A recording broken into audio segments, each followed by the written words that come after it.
ওয়ার্দ জাহানের খলিফা হযরত ওমর দিনের বেলা মানুষের বিচার করে, রাতের বেলা ঘুরে ঘুরে ঘুরে ঘুরে মানুষের কি হালাত তাকায় তাকায় দেখে। আজকে ওমর একা, সাথে একটা গোলাম আছে, আসলাম কেউ নেই। রাতের অন্ধকারে জঙ্গলে ঘুরে কি খবর মানুষের। পাহাড়িয়া কিনারায় ঘর, পাহাড়ের কিনারায় গিয়ে দেখেন একটা ভাঙা ঘর, আগুন জ্বলে আগুন। ওমর দূরে দাঁড়ায় তাকায় দেখে একটা বৃদ্ধা মহিলা আগুন পাত্রে আগুন গরম করে পানি, তার আশেপাশে কিছু বাচ্চাগুলো ঘুমাইতেছে মাটিতে পড়ে। হঠাৎ একটা বাচ্চা সজাগ হয়ে কান্না করে, বলে আম্মু খানা দাও। মা বলে খানা রেডি হচ্ছে, অপেক্ষা কর। বাচ্চা কান্না করে আবার ঘুমায় গেল। ওমরে ফারুক রাদিয়াল্লাহু তাআলা আনহু সামনে এসে সালাম দিলেন। সালাম। আম্মা জান বলেন, কে তুমি হে যুবক? বলে আমি আসছি একটা অজান্তে একটা আগন্তুক ব্যক্তি, খোঁজ খবর নিচ্ছি কার কি সমস্যা। মহিলা জানে না এই ওমর। ওমরও বলে না আমি ওমর।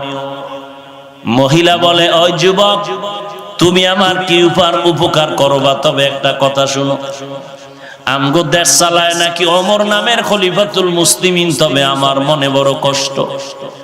দুনিয়াতে পারলে তো পারলাম, না হয় কিয়ামতের ময়দানে ওমরের বিরুদ্ধে আমি আল্লাহর কাছে বিচার দায়ের করব। ওমর পরিচয়টা গোপন রাখিয়া কয়, মা কারণটা কি? বলে ও যুবক তুমি জানো না, আজকে আমার ঘরের চুলায় আগুন জ্বলে, খানা নাই। একদিন আর দুদিন না আমিও খানা পাই না। বাচ্চাগুলো না খেয়ে খেয়ে ধুকে ধুকে চামড়া পিঠের সাথে লেগে গেছে, মাটিতে পড়ে আছে। ওমর নিজের পরিচয় গোপন রেখে বলে, মা অপেক্ষা করেন, আমি একটু উপকার করতে পারি কিনা দেখি।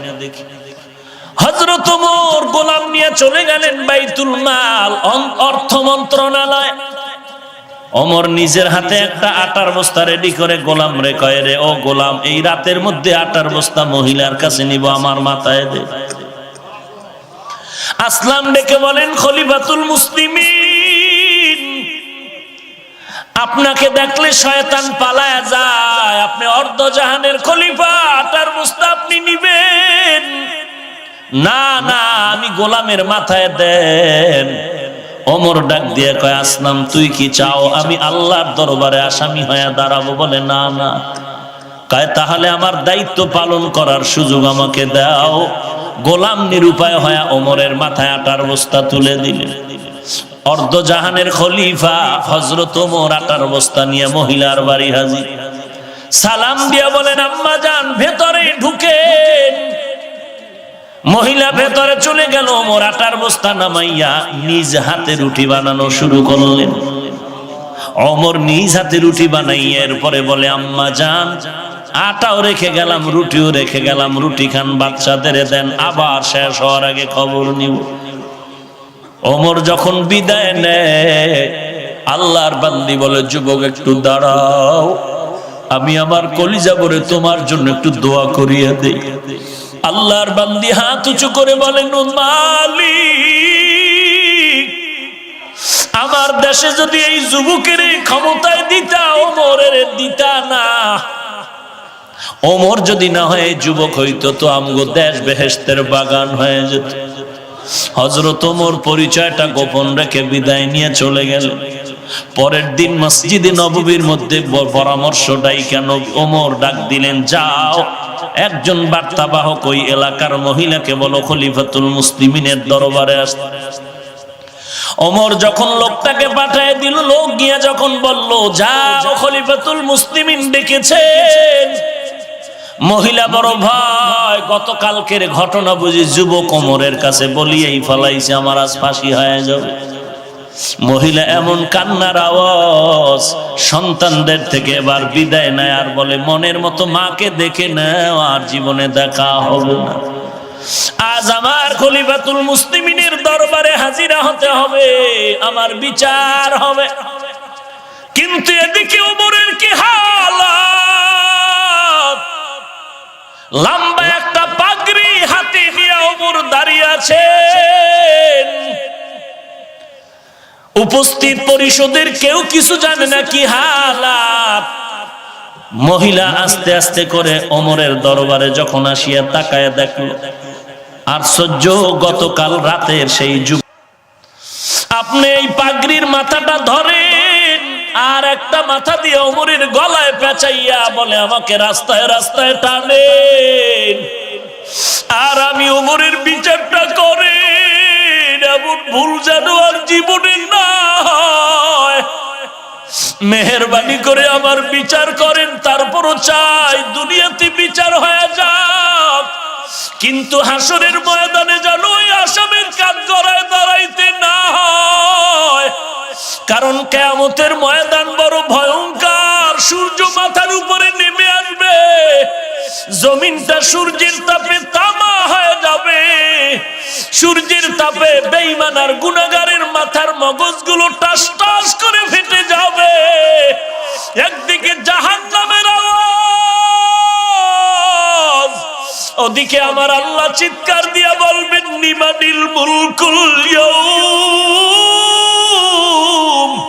লিল্লাহিল ওয়াহিদিল কাহ্হার। সমস্ত নবীরা কান্নায় বেকারার হয়ে যাবে, ওই সময় আবার আপন কেউ থাকবে না। ওই কিয়ামতের ময়দানে আমি ওমর আসামির কাঠগড়ায় দাঁড়াইতে পারবো না। জাহান্নামের আওয়াজ ডেকে ডেকে বলবে, ও আল্লাহ, গুনাহগার গুলো কই? আমার পেটের মধ্যে দাও, যারা দুনিয়াতে তোমার সাথে বেঈমানি আর নাফরমানি করেছে। ওমরের কান্নায় পরিষদের সবার চোখে পানি। ও এলাকার যুবক, পা দুটো যদি আগায় দাও, আমি পায়ে হাত রেখে বলি, আল্লাহর কোরআনের মিথ্যা মনে করিও না, আমার নবীর কথা মিথ্যা মনে করিস না রে যুবক। আল্লাহর কোরআন পরে ঠগি নাই, টুপিদারির কারণে সম্মান কমে নাই। আজকে তোমাকে পায়ে ধরে ধরে বলি, টুপি পরো, নামাজ পড়ো, তুমি রাজি হও না। অথচ আমাকে কোটি টাকা দিয়ে যদি বলো, হাফিজ ভাই দাড়িটা কাটো, নামাজ ছাড়ো, জীবনে ছাড়বো না। গলায় চুরি আসবে, মরে যাব, জীবনে টুপি ফালাইব না। তুমি মুসলমান, আমিও মুসলমান, তুমি যে আল্লাহ মানো, আমিও সে আল্লাহ মানি। তুমি যেই নবী মানো, আমিও সেই নবী মানি। তুমিও যেই আল্লাহর কোরআন মানো, আমিও সে আল্লাহর কোরআন মানি। তুমি যেই বাইতুল্লাহরে মানো, আমিও সেই বাইতুল্লাহরে মানি। এরপরও তোমার পায়ে হাত দিয়া বুঝানোর পরও কেন তুমি নামাজ পড়বা না, টুপি পরবা না? আর আমি কেন টুপি ফালাই না, দাড়ি ফালাই না, নামাজ ছাড়ি না, বেপরদায় চলি না রে বাবা? এই শীতের মধ্যে ফজরের সময় ঠান্ডা পানি দিয়ে ওযু করিয়া ফজর পড়তে কতই না কষ্ট, এরপরও এক ওয়াক্ত নামাজ ছাড়ার কোনো চিন্তাও নাই রে বাবা। কারণটা কি? তোমারে পায়ে ধরার পরেও তুমি নামাজ পড়ো না, আর আমি জীবনে নামাজ ছাড়বো না। কারণ কি? একমাত্র কারণ জাহান্নামের আগুনের ভয়। আমার নবী বলেছে, গুনাহগার যদি অন্ধকার কবরে যাও, একটা বেতের বাড়ি হাতে দিলে সহ্য করতে পারো না রে যুবক। গুনাহ নিয়ে কবরে গেলে কবরের দুই পার্শ্বের মাটির চাপ কেমন করে সহ্য করবি রে যুবক? সূর্যের গরম সহ্য করতে পারো না, ওই কবরে গুনার কারণে জাহান্নামের আগুন কেমন করে সহ্য করবি রে বাবা? পা দুটো যদি আগায় দাও, পায়ে হাত রেখে বলি, নামাজ ছাড়িও না, আল্লাহর কাছে তওবা করো। তোমার মতো যুবক স্কুলে পড়ে, কলেজে পড়ে, এক ওয়াক্ত নামাজ বাদ দেয় না, অভাব নাই। র‍্যাব, আর্মি, পুলিশ, বিডিআর বহু আছে, নামাজি অভাব নাই। তুমি কেন পারবা না? কোটি টাকার মালিক ব্যবসা করে, এক টাকাও হারাম খায় না, তুমি কেন পারবা না? ইয়া আইয়ুহাল্লাযীনা আমানুত্তাকুল্লাহা ওয়া কুলু কাওলান সাদীদা। ও দুনিয়ার মুমিন, তোমরা আল্লাহকে ভয় করো। 2 নম্বরে জবানের হেফাজত করো, আল্লাহর ভয় অন্তরে ঢুকাও। আল্লাহ পাকের ভয়ের নাম হলো তাকওয়া, আর এই তাকওয়া যার মধ্যে থাকবে তার নাম হলো মুত্তাকি। আল্লাহ বলেন, আমি কোরআন জমিনের মধ্যে পাঠানোর এক কারণ হলো যালিকাল কিতাবু লা রাইবা ফীহি হুদাল লিল মুত্তাকিন। কোরআন অবতীর্ণ করার এক কারণ হলো মুত্তাকি যারা, এদেরকে জান্নাতের পথ দেখাবে কোরআন। আল্লাহ বলেন আমার দরবারে দামি ওই ব্যক্তি, ইন্না আকরামাকুম ইনদাল্লাহি আতকাকুম, আমার দরবারে দামি ওই ব্যক্তি যার মধ্যে থাকবে তাকওয়া, মানে আল্লাহর ভয়। আল্লাহর ভয় থাকলে কি হবে? বান্দার গলায় ছুরি আসবে, তারপরও কোনোদিন মা বাবার সাথে বেয়াদবি করবে না। আল্লাহর ভয় যার অন্তরে থাকবে, ওই বান্দার গলায় ছুরি আসলেও কখনো অন্যায়ের পথে পা বাড়াবে না, কারণ তার অন্তরে ভয়, যদি আমি গুনাহ করি আমি মরে যাওয়ার পরে পরকাল জিন্দেগিতে আসামির কাঠগড়ায় দাঁড়ায় জবাব দিতে হবে। এই ভয় অন্তরে ঢুকাও। আর এই অন্তরে আল্লাহর ভয় তাকওয়া ঢুকানোর জন্য একমাত্র মাধ্যম হলো আল্লাহ ওয়ালার সাথে সম্পর্ক গড়াও। সোহবতে সালে তোরা সালে কুনাত, সোহবতে তালে তোরা তালে কুনাত জমানা, সোহবতে বা আউলিয়া বেহতর আজ সদ সালে তাআত বেরিয়া। পারস্যের কবি আল্লামা শাইখ সাদি রহমাতুল্লাহ আলাইহি একদিন গোসলখানার মধ্যে ঢুকলেন। গোসলখানার মধ্যে ঢুকে দেখে গোসলখানার থেকে মিশকের ঘ্রাণ পাওয়া যায়। ওলিয়ে কামেল আল্লামা শাইখ সাদি তালাশ করেন এত আতরের ঘ্রাণ, মিশকের ঘ্রাণ কেন? কোথাও কোনো মেশক পড়ে আছে নাকি? তালাশ করে দেখেন কোনো মেশক নেই, আতর নাই, কিছুই নাই, একটা মাটির চাকা পড়ে আছে। আল্লামা সাদি মাটির চাকা হাতের মধ্যে নিয়ে নাকের কিনারায় নিয়ে তাকায় দেখে ওই মাটির চাকার মধ্যে মিশকের ঘ্রাণ পাওয়া যায়। সাদি তার ফারসি ভাষায় মাটির চাকারে প্রশ্ন করলেন, গলে খুশবু ये दर हम्माम रूज़ेत रसीद अज दस्त महबूब बदस्तम बदू गफ्तम के मिशके या अबीरी के अजबुए दिलावीज़े तुमस्तम बगफ्तामन गले नाची जबूदम वलेकिन मुद्दते बागल नशस्तम जमाले हम नशीदर मन असर कर वगर नामन हुमा खा कम के हंसताम। আল্লামা সাদি মাটিকে ডেকে বলেন, একদাস নামের আধারে বসিয়া হেরিনো মাটির ঢেলা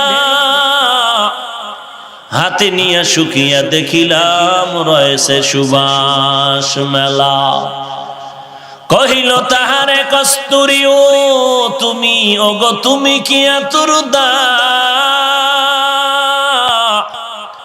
তোমার গায়েতে সুবাসে ভরা, ওগো তুমি কি গুলিস্তা।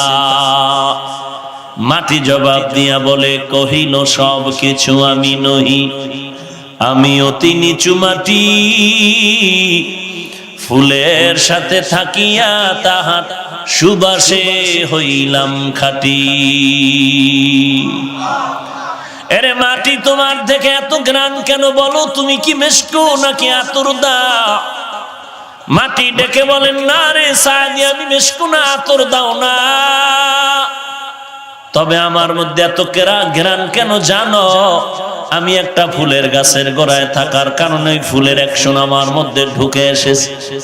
আল্লামা সাদি বলেন, এরে দুনিয়ার মানুষ, একটা মাটির চাকা ফুলের গাছের গোড়ায় দীর্ঘ সময় থাকার কারণে ফুলের ঘ্রাণ যদি মাটির মধ্যে আসতে পারে, একজন দুনিয়াওয়ালা জাহান্নামের মানুষটা দুশ্চরিত্র মানুষ একজন ভালো আল্লাহওয়ালার সংস্রবে আসলে কেন বান্দা ভালো হতে পারে না? সোহবতে চলে তোরা সালেহ কুনাত, সোহবতে তলে তোরা তলে কুনাত জমানা, সোহবতে বা আউলিয়া বেহতর আজ সদ সালে তাআত বেরিয়া। কি ভাই সমস্যা কোনো? উঠা বসা করেন, আমি মোনাজাত দিয়ে দিই। কারণ আপনারও কষ্ট আমারও কষ্ট, প্রচন্ড ঠান্ডার মধ্যেও বসে আছেন, কষ্ট নিয়েও কিছু কথা বলতেছি।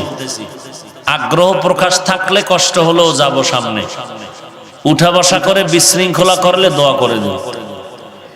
থাকবেন কিছু সময়, তাহলে কেউ তো উঠবেনই না, কাউকে উঠতেও দিবেন না, চেপে ধরে রাখবেন। আল্লাহ সবাইকে কবুল করেন। ইয়া আইয়ুহাল্লাযীনা আমানুত্তাকুল্লাহা ওয়া কুলু কাওলান সাদীদা। ভয় করব কাকে? এই ভয়ের নাম তাকওয়া, এই ভয়ের নাম খশিয়া, এই ভয়ের নাম খাউফ। আল্লাহর নবী বলেন আত-তাকওয়া হাহুনা, তিনবার নবী বলেন আত-তাকওয়া হাহুনা, তাকওয়া হাহুনা। তাকওয়া অন্তরে থাকে, অন্তরে থাকে, অন্তরে থাকে। তাকওয়া কই থাকে? অন্তরে থাকার জিনিসটা দেখা যায়। বলেন আত-তাকওয়া ফিত তাআ হুয়াল ইখলাস। তাকওয়া ইবাদতের বেলায় তরজমা হবে ইখলাস। ইখলাস কাকে বলে? আল্লাহ বলেন ওয়ামা উমিরু ইল্লা লিয়াবুদুল্লাহা মুখলিসিনা লাহুদ্দিন। তাসফিয়াতুল আমালি মিন তালাবি আওয়াজিন ওয়া গরজি আরজিন ওয়া রুইয়াতি রিয়াইন। ইখলাস এমন একটা আমল যেটা কোনো দুনিয়ার বিনিময়ে করবে না, আল্লাহর মুহাব্বতে করবে, কোনো উদ্দেশ্য নিয়ে নয়, বিনিময়ে ছাড়া করবে, আল্লাহর মুহাব্বত নিয়ে, দুনিয়ার গরজে নয়, কাউকে দেখানোর জন্য না। যা করব কার জন্য? ইন্না সালাতি ওয়া নুসুকি ওয়া মাহইয়ায়া ওয়া মামাতি লিল্লাহ ওয়া মামাতি লিল্লাহি রাব্বিল আলামিন।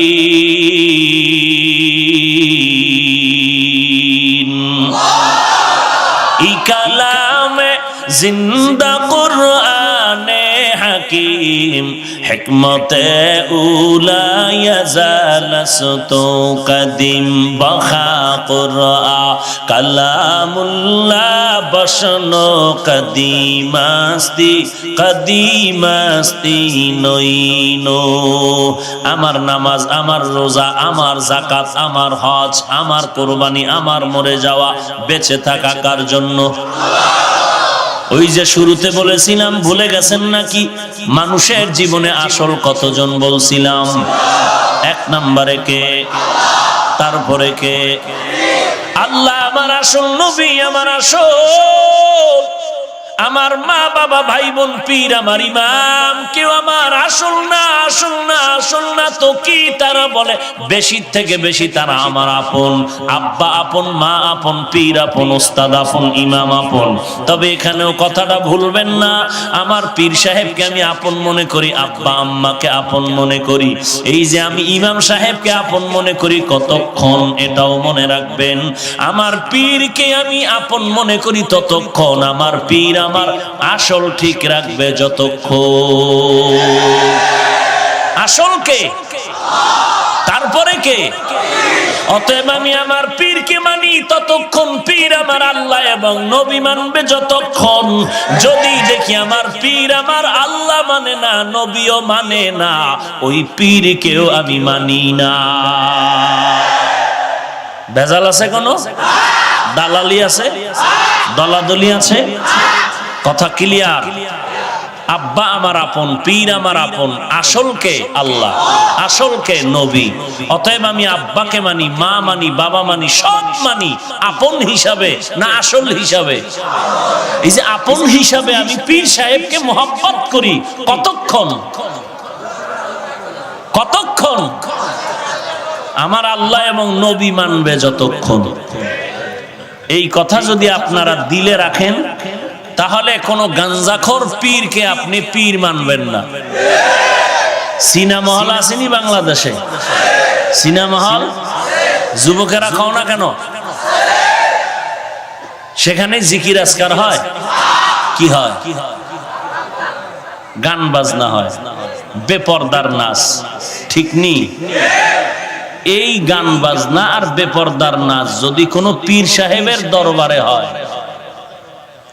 আসেনি বাংলাদেশে এমন কোন দরবার আসেনি যে বেপরদাও চলে, গাঞ্জার আড্ডা চলে, মদের আড্ডা চলে, নাচ গানও চলে? আমাকে বুঝাও, সিনেমা হল আর পীর সাহেবের দরবারে ব্যবধান কি? একটু আছে। কি আছে? সিনেমা হলে টিকিট লাগে, দরবারে টিকিট লাগে না। আর একটা আছে, সিনেমা হলে তবারক নাই, এই দরবারে তবারক আছে। তবারক নাম দিছে কেন? মোবারক মিয়া পাকাইছে তো, এই জন্য তবারক নাম দিছে। হ্যাঁ, আল্লাহ কুদরতের হাতে আমাদেরকে হেদায়াত দান করুন। ঢাকা দোহার একটা থানা আছে, কি থানা? ওখানে একজন বাবার আবির্ভাব হলো, যেই বাবা বাইতুল্লাহ বানাইছে, এটার নাম দিছে হজ বাবা। কি বাবা? কিছু পাগল ছাগল গিয়া সাদা কাপড় পইরা ওই ঘরটার চতুর্দিকে ঘুরে আর লাভবাহিক, শুধু লাভবাহিকটা শিখছে, আর কিছু শিখে নাই। ওই ঘুরে আর লাভবাহিক বলে, আর বলে বাইতুল্লাহ যাওয়া লাগবে না, হেনা আইলেই হজ বাবার কাছে হজ হয়ে যায়। অবশ্য মুসলমানের স্লোগানের কারণে প্রশাসন যথেষ্ট পরিমাণ ভূমিকা রেখে ওরা দমন করে ফেলেছে। কিন্তু একটা না তো, এইরকম নামে বেনামে কত জিনা মদের আড্ডা চলতেছে ধর্মীয় ব্যানার টানায়া পীরের নামের দরবারে।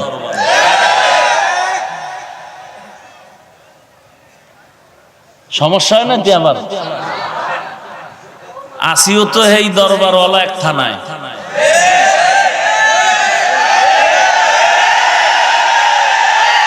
হায় হায় হায় হায় হায় হায়। আল্লাহ হেদায়াত দান করেন।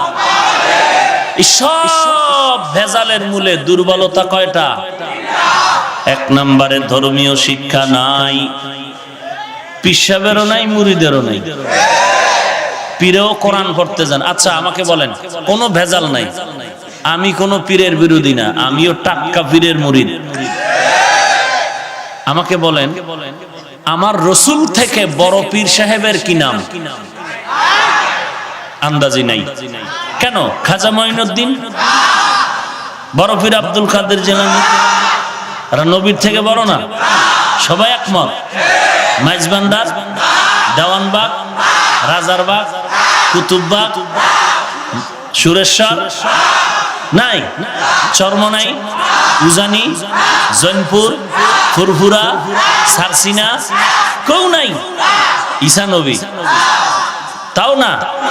সবাই একমত আমার নবীর থেকে বড় কোন পীর নাই। এইবার আমাকে বলেন, সেই নবী দ্বীনের কাজ করার জন্য নিজের ঘর থেকে বের হইয়া মানুষের দ্বারে দ্বারে গেছেননি? গেছেননি? মদিনার থেকে খাজা মঈনুদ্দিন রহমাতুল্লাহ আলাই ভারতের জমিনে সে কালেমার দাওয়াত দেওয়ার কারণে 90 লক্ষ বিধর্মী তার হাতে কালেমা পড়েছে। ইয়ামান থেকে 360 আউলিয়ার কাফেলা নিয়া শাহজালাল সিলেটের জমিনে পদার্পণ করেছেন। গৌর গোবিন্দ বাধার প্রাচীর হয়ে দাঁড়ায় গেল। গৌর গোবিন্দ বলে, এই মোল্লা ফিরে যাও। শাহজালাল ডাক দিয়া বলে, মুসলমান যে কদম সামনে দেয় আর পেছনে ফেরত নেয় না, সামনে যাব পেছনে নয়। গৌরব হবে। শাহজালাল বলে, যুদ্ধ হবে। বলে কতদিন পর? বলে অমুক দিন যুদ্ধ হবে, সৈন্য রেডি, অস্ত্র রেডি। শাহজালাল বলে, আমার সৈন্য নাই, অস্ত্র নাই। দেরি না করিয়া রাতের বেলা তাহাজ্জুদে দাঁড়ায় আরশে আজিমের সাথে কান্না শুরু করলেন। ও দয়ার মালিক, আমরা তো হিন্দুদের উপরে আঘাত করার জন্য আসি নাই, আমরা তো খ্রিস্টানের উপরে আঘাত করার জন্য আসি নাই। কারণ ইসলাম ধর্মে সব ধর্ম পালন করার স্বাধীনতা রাখছে, কারণ এটা পরীক্ষার হল। পরীক্ষার হলের মধ্যে সে উত্তর ভালো লাগবে তার যেই স্বাধীনতা, প্রশ্নের উত্তর যারা উল্টা পাল্টা লাগবে তাকেও সেই স্বাধীনতা দেওয়া হয়, বাধা দেওয়া হয় না। কারণ দেখা যাবে ফলাফলের বেলায়। আল্লাহ বলেন এই ধর্মের উপরে কোনো জোর জবরদস্তি করে কিছু করা যাবে না। হিন্দু তার ধর্ম পালন করবে, কোনো বাধা নাই। খ্রিস্টান তার ধর্ম পালন করবে, বাধা নাই। এই জন্য বাংলাদেশে কোনো মৌলবী, কোনো আলেম ওলামা হিন্দুদের বিরুদ্ধে বলি না, খ্রিস্টানের বিরুদ্ধে বলি না। হ্যাঁ, যখন ইসলামের ব্যাপারে কথা কয় তখন আমরা জবাব দিতে বাধ্য হয়ে যাই। না হয় ইসলাম দিয়ে যদি দেশ চলে, হিন্দু বৌদ্ধ সব ধর্মের লোকেরা স্বাধীনতা আরো বেশি পাবে। দুনিয়ার সরকারও যেমন স্বাধীনতা দিয়েছে, ইসলামও তেমন স্বাধীনতা দিয়েছে। গৌর গোবিন্দের এই মোকাবেলায় শাহজালালের অস্ত্র নাই, কোনো মানুষ নাই। তাহাজ্জুদে কান্না শুরু, নামাজ পড়িয়া মোনাজাত করলেন, ও আল্লাহ তুমি মেহেরবানি করে সাহায্যের ফেরেশতা পাঠায়া দাও। নামাজ পড়ে মোনাজাত করে ফজরের নামাজের আজান শুরু হয়ে যাবে কিছুক্ষণ পরে। শাহজালাল শাহ আউলিয়াদেরকে নিয়ে বললেন, এই ময়দানের মধ্যে এমন একজন ব্যক্তি আছেন নাকি যে জীবনে জামাত ছাড়া নামাজ পড়েন নাই, যার জীবনে জামাত ছুটে নাই? নাসিরউদ্দিন নামের একজন ওলি কামেল দাঁড়ায় গেলেন আর বললেন, ও আমার শায়েখ, আমি নাসিরউদ্দিন জীবনে যতবার বালেগ হওয়ার পরে নামাজ পড়েছি, একটা নামাজও জামাত ছাড়া পড়ি নাই। শাহজালাল বলে, দেরি নাই, আপনার পবিত্র জবানে ফজরের আজানটা দিতে হবে। যখন নাসিরউদ্দিন নামের ওলি কামেল দাঁড়াইয়া ফজরের আজান দেওয়া শুরু করলেন, সাথে সাথে গৌর গোবিন্দের জমিনে ঝালঝালা শুরু হয়ে গেল। আজান চলতেছে, গৌর গোবিন্দের জমিন কাঁপতেছে কাঁপতেছে। আজানটা শেষ হতে না হতে গৌর গোবিন্দ ধ্বংস হয়ে গেল। ওরে বাংলার মুসলমান যারা জিহাদ করার নামে অস্ত্র নিয়ে দৌড়াচ্ছ, অস্ত্র দ্বারাও হত্যা করবা, এই দেশে ইসলামের বিপ্লব ঘটাইবা। শাহজালাল তো সিলেটের জমিনে বিপ্লবের জন্য অস্ত্র ধারায় নাই, এখনো তো আজান চলে, তাহাজ্জুদ চলে। তার আজানে যদি গৌর গোবিন্দের পতন হয়, তোমার আজানে কেন হয় না? অস্ত্র নিয়ে মাস্তানি করিস না, আমার মাওলার সাথে যোগাযোগ ঠিক কর। বিজয় দেওয়ার মালিক কে? তো আল্লাহ বিজয় দেবে গাঞ্জা খাইলে। নামাজ নাই, রোজা নাই, রসুলের সুন্নাত নাই, বিপ্লব চায়। তোর নিজের বডিতে তো ইসলামের বিপ্লব নাই, তুই দেশে বিপ্লব করবি কি করে? আগে নিজের বডির মধ্যে ইসলামের বিপ্লব ঘটাও, রসুলের তরিকা মতো চলো। ওই যে আইজিপি সাহেব একটু ইশারা দিলেন না, ওই হজে গেছিলাম গত বছরের আগের বছর, তো অনেক দামি দামি মানুষ ছিলেন বাংলাদেশের, যাদের ইশারায় গোটা দেশ চলে। তো এরা জিজ্ঞাসা করলো এই জঙ্গির উত্থান কেন? তো অনেক ওলামায়ে কেরাম আমরা ছিলাম, যে এরা প্রথম কথা বলে, যারা ইসলামের বিপক্ষে এদের বিরুদ্ধে জিহাদ করো। জিহাদের কি পরিণাম, ফজিলাত, এইটা বয়ান। জিহাদ করলে এই লাভ ওই লাভ ওই লাভ। জিহাদ তো কলম দ্বারাও যেটা হয়, ইসলামের পক্ষে যারা কলম দিয়ে লেখে এটাও জিহাদ। আমরা যে বয়ান করতেছি, মানুষকে শালীন ভাষায় জান্নাতের দিকে ডাকতেছি, এটাও জিহাদ। ওই মূর্খের গোষ্ঠী বুঝবে কি করে কোরআন হাদিসের ইলম না শিখলে? ওরা তো মনে করে তরবারি দিয়ে মারতে পারলে জিহাদ। সূরা আনকাবুত 69 নম্বর আয়াত, ওয়াল্লাযীনা জাহাদু ফীনা লানাহদিয়ান্নাহুম সুবুলানা। এই আয়াতের ব্যাখ্যা পর জিহাদ কি জিনিস ওখানে টের পাবি। আমরা যারা বয়ান করি এটাও জিহাদ, যারা ইমাম সাহেবরা জুমায় বয়ান করে এটাও জিহাদ, মাদ্রাসায় যারা কিতাব পড়ায়া ও মুসলমানের সন্তানগুলোকে নবীর আদর্শওয়ালা বানায় এরাও জিহাদ। তুমি শুধু অস্ত্রের জিহাদ কই পেয়েছো? নামাজ নাই, রসুলের সুন্নাত নাই, অস্ত্র নিয়ে বিপ্লব ঘটাবা। আল্লাহর কসম করে বলছি, এই জমিনে তরবারি নিয়ে নামাজ রোজা বাদ দিয়া জিহাদ করছে এরকম একটা প্রমাণ পারলে দে বাপের বেটা দ্বারা। তোরে কে বলেছে নামাজ রোজা বাদ দিয়া তুই জিহাদ করবি? কে বলেছে তোকে? রসুল মক্কার 13টা বছর জিন্দেগি কাটাইলেন মক্কায়, কি পরিমাণ কষ্ট সহ্য করেছেন। রাসূলের 63 বছরের সব জিন্দেগি একদিকে, মক্কায় মদিনায় যাওয়ার আগের 3 বছরের কষ্ট একদিকে, কিন্তু মক্কার এই 3 বছর মদিনায় যাওয়ার আগে এত কষ্ট নবী একবারও তরবারি হাতে নিলেন না কেন? মদিনায় গিয়া নবী তরবারি নিয়ে যুদ্ধ করলেন, সেনা প্রধান হলেন কেন? এর ইতিহাস পড়ো। এই জন্য আমি আগেই বলছি, কথা ঘুরে ফিরে একই। জাহান্নামের ভয় নাই, ধর্মীয় শিক্ষা নাই, তাকওয়াওয়ালা মুরব্বি নাই। এই কারণে ওই মানুষগুলো ভেজাল করে, বেশি ভেজাল করে। খোঁজ নিয়ে দেখেন, একটারও মুরব্বি নাই। খোঁজ নেন ভালো করে, যারা উল্টা পাল্টা ইসলামের অপব্যাখ্যা করে এদের খোঁজ নেন। কোরআন হাদিসের আরবি জ্ঞান নাই, যা পরে বাংলা টাংলা পইরা মাস্তানি করে। আর কি বলে জাহান্নামের ভয় তো নাই। ওই এইটা কেমনে টের পাইবেন? কান্নাকাটির বয়ান তো তারা করবে না। কেউ যদি কান্নার বয়ান করে এর বিরোধিতা করে, এই বুঝবেন যে এদের মধ্যে জাহান্নামের ভয় নাই। এক সোরায় কয়, আমরাও মানুষের দেখায় কান্দি না, আমরা গোপনে কান্দি। তা আমি বললাম, যেই বান্দা আল্লাহর ভয়ে গোপনে কান্দে, ওই বান্দার সামনে যখন আল্লাহর জাহান্নামের বয়ান করা হবে, ওর কান্না লাগবে না, এমনি চোখ দিয়া অনিচ্ছায় পানি বের হয়ে যাবে।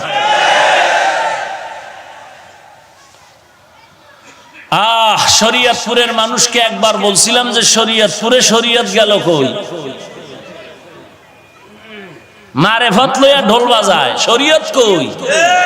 শরীয়তরা মুকদ্দম দার আকনু মারিফত আজ শরীয়ত নিসতবেরু।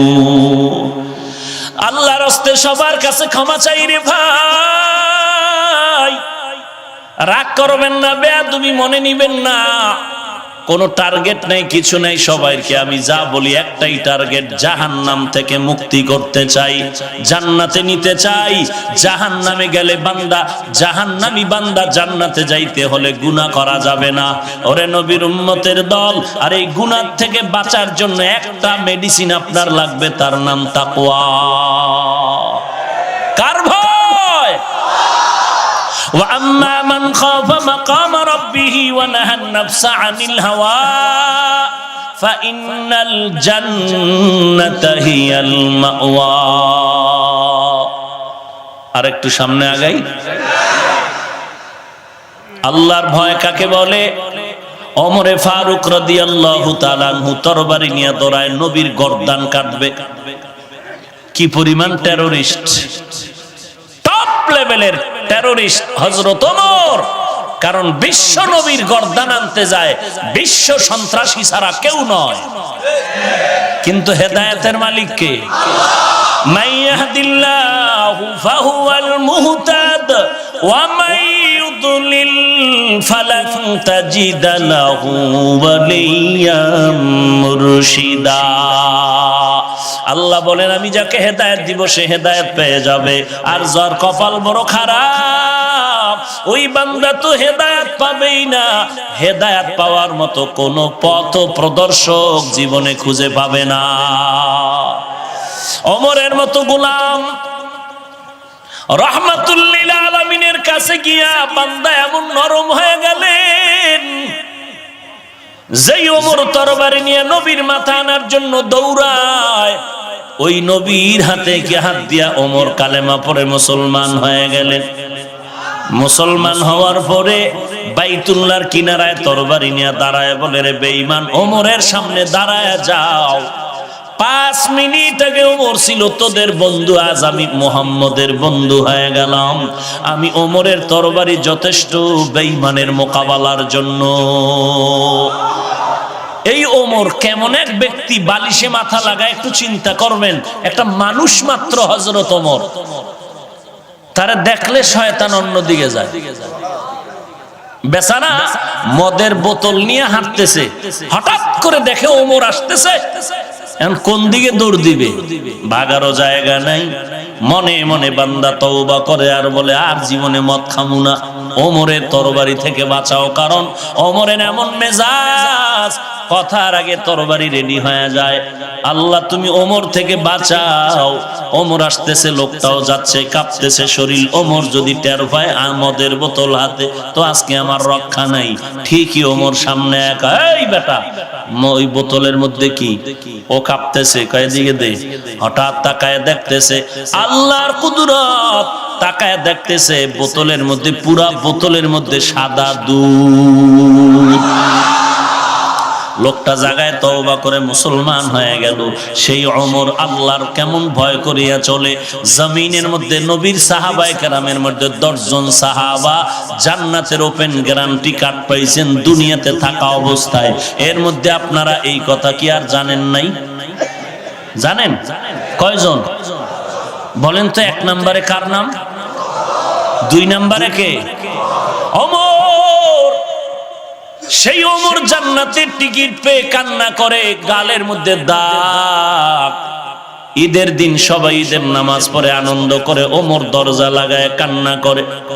নবীজির সাহাবী আবু হুরায়রা রাদিয়াল্লাহু আনহু বলেন, খলিফাতুল মুসলিমিন কেন কাঁদে? আনন্দ করবেন। বলে আনন্দ তো ওই ব্যক্তি করবে যার কোনো চিন্তা নাই, পেরেশানি নাই। আপনার কিসের চিন্তা? বলে রমাজানে রোজা রাখলাম, কবুল হলো কিনা চিন্তা। কোরআন তেলাওয়াত করলাম, কবুল হলো কিনা চিন্তা। তারাবির নামাজ পড়লাম, কবুল হলো কিনা চিন্তা। জাহান্নামের আগুন থেকে নাজাত পাইলাম কিনা চিন্তা।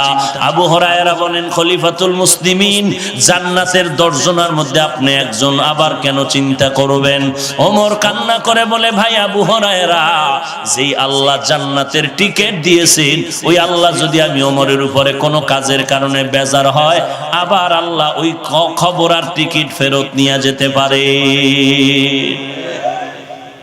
সেই ওমর আল্লাহ তাআলা তাকে কেমন ভালোবেসেছেন। আল্লাহ নবী বাইতুল্লাহ তাওয়াফ করে 2 রাকাত নামাজ পড়বেন, কোন জায়গাটায় নামাজ পড়বেন চিন্তায় পড়ে গেলেন। ওমর কয়, আবার আপনাদের আমাদের নবী ইব্রাহিম নবী যেই পাথরের উপরে দাঁড়ায় বাইতুল্লাহ বানাইছেন, এটাকে মাকামে ইব্রাহিম বলে। ওই মাকামে ইব্রাহিমের পেছনে আমরা 2 রাকাত নামাজ পড়লে ভালো। নবী চিন্তায় পড়ে গেলেন, কোথায় পড়ি? আল্লাহ কি সিদ্ধান্ত দেয়? জিবরাইল আমিন এসে বলেন, নবী গো, আল্লাহ বলছেন ওমর যেই কথা বলছে আল্লাহ তার সাথে কথায় রাজি, আপনি নবী ও ওমরের কথায় রাজি হয়ে যান। তরবারি নিয়ে নবীরে মারতে আইয়া সেই ওমর কই যায়?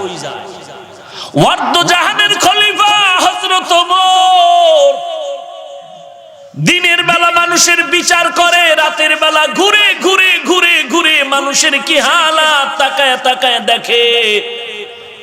আজকে ওমর একা, সাথে একটা গোলাম আছে, আসলাম কেউ নেই। রাতের অন্ধকারে জঙ্গলে ঘুরে, কি খবর মানুষের? পাহাড়িয়া কিনারায়, ঘরের পাহাড়ের কিনারায় গিয়ে দেখেন একটা ভাঙা ঘর, আগুন জ্বলে, আগুন। ওমর দূরে দাঁড়ায় তাকায় দেখে একটা বৃদ্ধা মহিলা আগুন পাত্রে আগুন গরম করে পানি। তার আশেপাশে কিছু বাচ্চাগুলো ঘুমাইতেছে মাটিতে পড়ে। হঠাৎ একটা বাচ্চা সজাগ হয়ে কান্না করে, বলে আম্মু খানা দাও। মা বলে খানা রেডি হচ্ছে, অপেক্ষা কর। বাচ্চা কান্না করে আবার ঘুমায় গেল। ওমরে ফারুক রাদিয়াল্লাহু তাআলা আনহু সামনে এসে সালাম দিলেন। সালাম। আম্মা জান বলেন, কে তুমি হে যুবক? বলে আমি আসছি একটা অজান্তে একটা আগন্তুক ব্যক্তি, খোঁজ খবর নিচ্ছি কার কি সমস্যা। মহিলা জানে না এই ওমর। ওমরও বলে না আমি ওমর। মহিলা বলে, ওই যুবক, তুমি আমার কি উপকার করবা? তবে একটা কথা শুনো, আমগো দেশ চালায় নাকি ওমর নামের খলিফাতুল মুসলিমিন, তবে আমার মনে বড় কষ্ট। দুনিয়াতে পারলে তো পারলাম, না হয় কিয়ামতের ময়দানে ওমরের বিরুদ্ধে আমি আল্লাহর কাছে বিচার দায়ের করব। ওমর পরিচয়টা গোপন রাখিয়া কয়, মা কারণটা কি? বলে, ও যুবক, তুমি জানো না আজকে আমার ঘরের চুলা আগুন জ্বলে, খানা নাই। 1 দিন আর 2 দিন না আমিও খানা পাই না। বাচ্চাগুলো না খেয়ে খেয়ে ধুকে ধুকে চামড়া পিঠের সাথে লেগে গেছে, মাটিতে পড়ে আছে। ওমর নিজের পরিচয় গোপন রেখে বলে, মা অপেক্ষা করেন, আমি একটু উপকার করতে পারি কিনা দেখি। হযরত ওমর গোলাম নিয়ে চলে গেলেন বাইতুল মাল, অর্থ মন্ত্রণালয়। ওমর নিজের হাতে একটা আটার বস্তা রেডি করে গোলাম রে কয়, রে ও গোলাম, এই রাতের মধ্যে আটার বস্তা মহিলার কাছে নিব, আমার মাথায় দে। আসলাম ডেকে বলেন, খলিফাতুল মুসলিমিন, আপনাকে দেখলে শয়তান পালায়া যায়, আপনি অর্ধ জাহানের খলিফা, আটার বস্তা আপনি নিবেন না? না, আমি গোলামের মাথায় দেন। ওমর ডাক দিয়ে কয়, আসলাম তুই কি চাও আমি আল্লাহর দরবারে আসামি হয়ে দাঁড়াবো? বলে না না। কয় তাহলে আমার দায়িত্ব পালন করার সুযোগ আমাকে দাও। গোলাম নিরুপায় হয়ে ওমরের মাথায় আটার বস্তা তুলে দিলেন।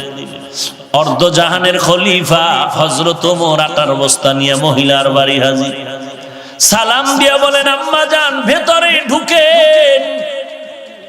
মহিলা ভেতরে চলে গেল। ওমর আটার বস্তা নামাইয়া নিজ হাতে রুটি বানানো শুরু করলেন।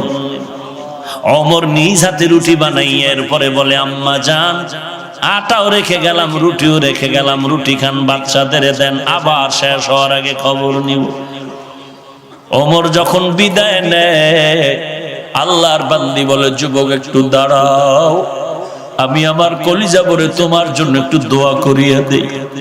আল্লাহর বান্দি হাত উঁচু করে বলেন, মালিক, আমার দেশে যদি এই যুবকের ক্ষমতায় দিতা, ওমরের দিতা না।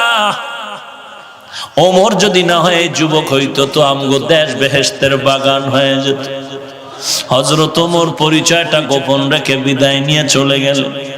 পরের দিন মসজিদে নববীর মধ্যে পরামর্শ কেন ওমর ডাক দিলেন, যাও একজন বার্তাবাহক ওই এলাকার মহিলাকে বলো খলিফাতুল মুসলিমিনের দরবারে আসতে। ওমর যখন লোকটাকে পাঠিয়ে দিল, লোক গিয়ে যখন বলল, যাও খলিফাতুল মুসলিমিন ডেকেছেন। মহিলা বড় ভাই, গতকালকের ঘটনা বুঝি যুবক ওমরের কাছে বলিয়েই ফলাইছে, আমার আজ ফাঁসি হয়ে যাবে।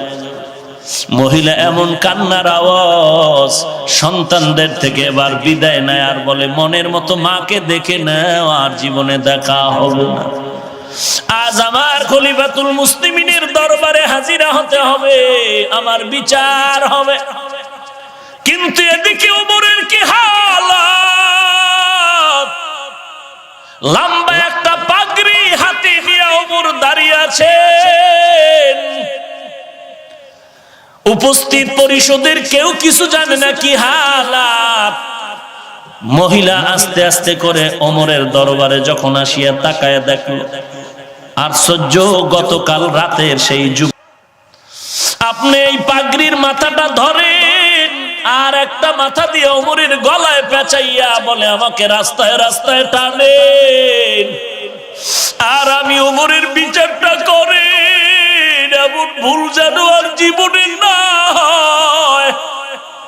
মেহেরবানি করে আমার বিচার করেন। তারপরও চাই দুনিয়াতে বিচার হয়ে যাক, কিন্তু হাসরের ময়দানে যেন ওই আসামের কাঠগড়ায় দাঁড়াইতে না হয়। কারণ কিয়ামতের ময়দান বড় ভয়ঙ্কর। সূর্য মাথার উপরে নেমে আসবে, জমিনটা সূর্যের তাপে তামা হয়ে যাবে। সূর্যের তাপে বেঈমান আর গুনাহগারের মাথার মগজগুলো টাস টাস করে ফেটে যাবে। একদিকে জাহান্নামের আওয়াজ, ওদিকে আমার আল্লাহ চিৎকার দিয়া বলবেন, লিমানিল মুলকুল ইয়াউম লিল্লাহিল ওয়াহিদিল কাহ্হার। সমস্ত নবীরা কান্নায় বেকারার হয়ে যাবে। ওই সময় আমার আপন কেউ থাকবে না। ওই কিয়ামতের ময়দানে আমি ওমর আসামির কাঠগড়ায় দাঁড়াইতে পারবো না। জাহান্নামের আওয়াজ ডেকে ডেকে বলবে, ও আল্লাহ, গুনাহগার গুলো কই? আমার পেটের মধ্যে দাও, যারা দুনিয়াতে তোমার সাথে বেঈমানি আর নাফরমানি করেছে। ওমরের কান্নায় পরিষদের সবার চোখে পানি। ও এলাকার যুবক, পা দুটো যদি আগায় দাও, আমি পায়ে হাত রেখে বলি, আল্লাহর কোরআনের মিথ্যা মনে করিও না, আমার নবীর কথা মিথ্যা মনে করিস না রে যুবক। আল্লাহর কোরআন পড়ে ঠগি নাই, টুপিদারির কারণে সম্মান কমে নাই। আজকে তোমাকে পায়ে ধরে ধরে বলি টুপি পরো, নামাজ পড়ো, তুমি রাজি হও না। অথচ আমাকে কোটি টাকা দিয়ে যদি বলো হাফিজ ভাই দাড়িটা কাটো, নামাজ ছাড়ো, জীবনে ছাড়বো না। গলায় ছুরি আসবে, মরে যাব, জীবনে টুপি ফালাইব না। তুমি মুসলমান, আমিও মুসলমান। তুমি যে আল্লাহ মানো, আমিও সে আল্লাহ মানি। তুমি যেই নবী মানো, আমিও সেই নবী মানি।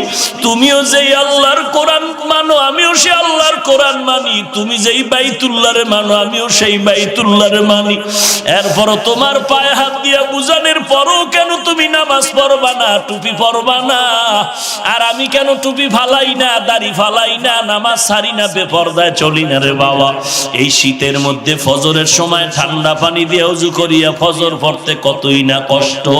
এরপরও এক ওয়াক্ত নামাজ ছাড়ার কোনো চিন্তাও নাই রে বাবা। কারণটা কি? তোমারে পায়ে ধরার পরেও তুমি নামাজ পড়ো না, আর আমি জীবনে নামাজ ছাড়বো না। কারণ কি? একমাত্র কারণ জাহান্নামের আগুনের ভয়। আমার নবী বলেছে, গুনাহগার যদি অন্ধকার কবরে যাও, একটা বেতের বাড়ি হাতে দিলে সহ্য করতে পারো না রে যুবক। গুনাহ নিয়ে কবরে গেলে কবরের দুই পার্শ্বের মাটির চাপ কেমন করে সহ্য করবি রে যুবক? সূর্যের গরম সহ্য করতে পারো না, ওই কবরে গুনার কারণে জাহান্নামের আগুন কেমন করে সহ্য করবি রে বাবা? পা দুটো যদি আগায় দাও, পায়ে হাত রেখে বলি নামাজ ছাড়িও না, আল্লাহর কাছে তওবা করো। তোমার মতো যুবক স্কুলে পড়ে, কলেজে পড়ে, এক ওয়াক্ত নামাজ বাদ দেয় না, অভাব নাই। র‍্যাব, আর্মি, পুলিশ, বিডিআর বহু আছে, নামাজি অভাব নাই। তুমি কেন পারবা না? কোটি টাকার মালিক ব্যবসা করে, 1 টাকাও হারাম খায় না, তুমি কেন পারবা না? ড্রাইভারি করে, কৃষি কাজ করে, শ্রমিকের কাজ করে, যুবক নামাজ ছাড়ে না, তুমি কেন পারবা না রে বাবা? স্কুল কলেজের বহু শিক্ষক নামাজ পড়ে, শিক্ষিকা নামাজ পড়ে, তুমি কেন পারবা না? প্রত্যেকটা কলেজের পাশে কিন্তু মসজিদ আছে অথবা নামাজের ঘর আছে, এরপরও তুমি কেন নামাজ পড়বা না? যদি বান্দা তুমি জাহান্নামের আগুন সহ্য করতে পারো, তো বয়ান শোনা লাভ নাই, গুনাহ করতে থাকো। আর যদি বালিশে মাথা লাগায় চিন্তা করো, না আমি জাহান্নাম সহ্য করতে পারবো না, তাহলে তুমি আল্লাহর ভয় নিয়ে তওবা করো, জীবনে আর নামাজ ছাড়বা না। মা বাবাকে কষ্ট দিবা না, দেশের বিরুদ্ধে ষড়যন্ত্র করবা না, জাতির বিরুদ্ধে কোনো ষড়যন্ত্র করবা না, আল্লাহওয়ালা ওলামায়ে কেরামের সাথে বেয়াদবি করবা না, 5 ওয়াক্ত নামাজ পড়বা, সহিভাবে কোরআনটা শিখবা, আল্লাহওয়ালাদের সোহবতে চলবা, মা বাবার খেদমত করবা। গলায় ছুরি আসবে আর নামাজ ছাড়বা না, জবান দিয়া কাউকে কষ্ট দিবা না, জীবনে কোনোদিন দেশ ও জাতির বিরুদ্ধে ষড়যন্ত্র করবা না। যদি বান্দা তোমার অন্তরে তওবা করার খাঁটি নিয়ত হয়, খাঁটি তওবার নিয়তে দুটো হাত আল্লাহকে দেখায়া দাও। আয় আল্লাহ, সবার হাত আপনি কবুল করে নেন, আমাদের তওবা কবুল করে নেন, তওবার উপরে মজবুত হয়ে চলার তৌফিক দান করেন, আমিন। আলহামদুলিল্লাহি রাব্বিল আলামিন, ওয়াসসালাতু ওয়াসসালামু আলা সাইয়্যিদিল আমবিয়াই ওয়াল মুরসালিন ওয়া আলা আলিহি ওয়া আসহাবিহি আজমাইন, ইয়া আরহামার রাহিমিন, ইয়া আরহামার রাহিমিন, ইয়া আরহামার রাহিমিন। আয় আল্লাহ, কুদরতের নজর দিয়ে দেখেন, এত ঠান্ডার ভিতরে আপনার বান্দারাই ময়দানে হাজির। কত ওলামায়ে কেরাম, কত সাদা দাড়িওয়ালা হাজী সাহেব, কত কলিজার টুকরা যুবক, কত ব্যবসায়ী, কত চাকরিজীবীরা এখানে হাজির। পর্দার আড়ালে কত মা বোনেরা হাত তুলেছেন। ও পর্দার আড়ালের মা, আমি হাফিজুর রহমান, তো মায়ের সন্তান, আপনারাও মা, আমার মাও মা। আপনাদের কি মনে চায় না কোরআনওয়ালার মা হইয়া কবরে যাবেন?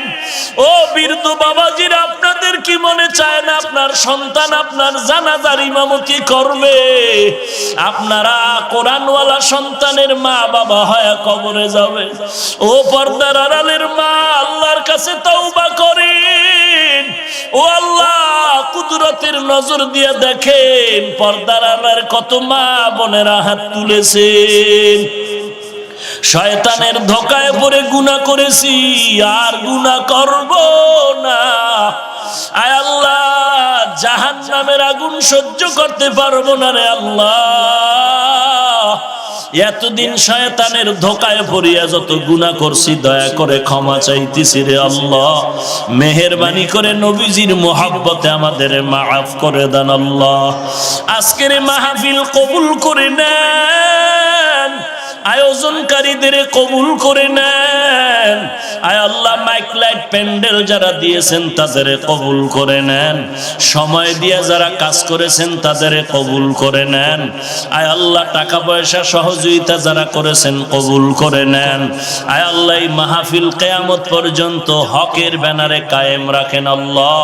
এই মাহফিলের বরকত পুরা এলাকায় ছড়ায়া দেন। আয় আল্লাহ, আমার প্রত্যেকটা যুবকের সিনার মধ্যে হেদায়েতের নূর দান করেন আল্লাহ। আয় আল্লাহ, চাকরিজীবী ব্যবসায়ীদের দিনের খাদেম বানায়া দেন, কামাই রুজি ব্যবসায় হালাল ভাবে বরকত বাড়ায়া দেন। আয় আল্লাহ, আমাদের অন্তর থেকে রিয়া হাসাদ কিবির দূর করে ইখলাস দান করেন, নবীজির সুন্নাত ওয়ালা আমলি জিন্দেগি দান করেন। আয় আল্লাহ, সারা দুনিয়াতে শান্তি দান করেন আল্লাহ। বাংলাদেশ শান্তির দেশ বানায় দেন আল্লাহ।